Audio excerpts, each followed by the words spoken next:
the wonderful world of advertising, and I got to know a lot about the lies. I still do not speak Hindi very well.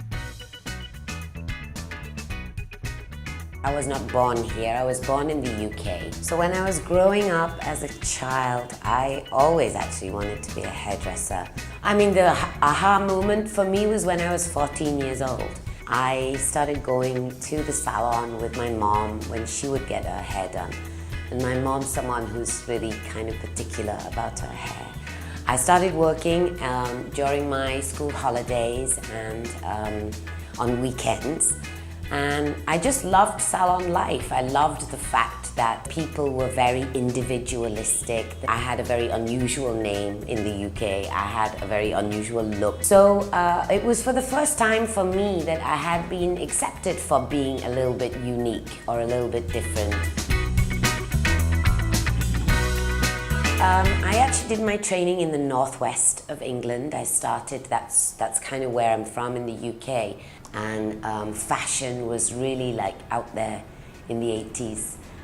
And when I came to India in the beginning, hairdressing as a profession had not been fully explored. And so it was a great time to be in India because people were ready for change. I worked freelance for some time. Language was a great big barrier for me. I still do not speak Hindi very well. It's very, very what I call taxi Hindi. I can get by in a taxi. Working in fashion and film were things that I really aspired to be able to do. I had been trying to meet photographers, advertising agencies, and nobody was really very interested. When I met Rafiq, he actually liked the work that I'd done. He basically gave me my first break, and they had cast a girl with waist-length hair, and the reference picture was short hair. So that was my first ever foray into the wonderful world of advertising, and I got to know a lot about the lies.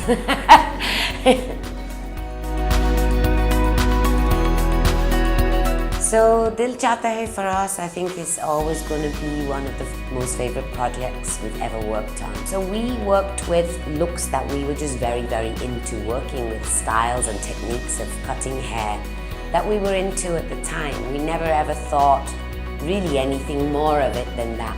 Trying to do looks that we thought were cool. And luckily for us, everyone else thought they were cool too. I was actually very happy working as a freelance hairdresser and makeup artist, which I was in those days.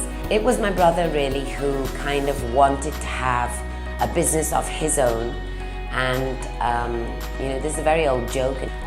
He basically cashed in on my talent. And we created a salon that was a little bit different for its time, I think.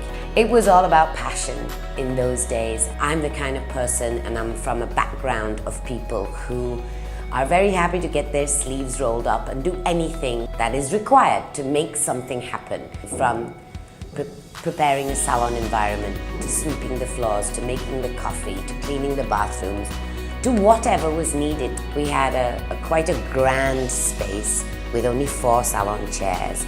We had only one person to cut hair, which was me. Suddenly we realized that the maths of this doesn't work out, right? So we needed to get a bigger team. We needed to add more chairs into that big space. And so on were the learnings as we got bigger and as we grew.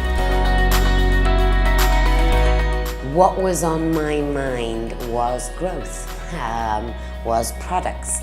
So working with GCPL has given me the opportunity to make definitely one of my dreams come true.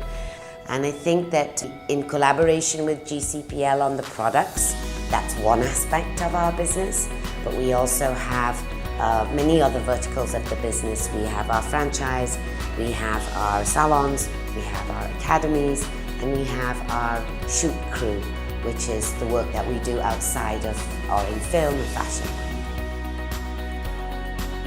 Advice I would like to give to my younger self is go to college, study business, and learn to do your accounts. The rest of my secrets I'm not telling you.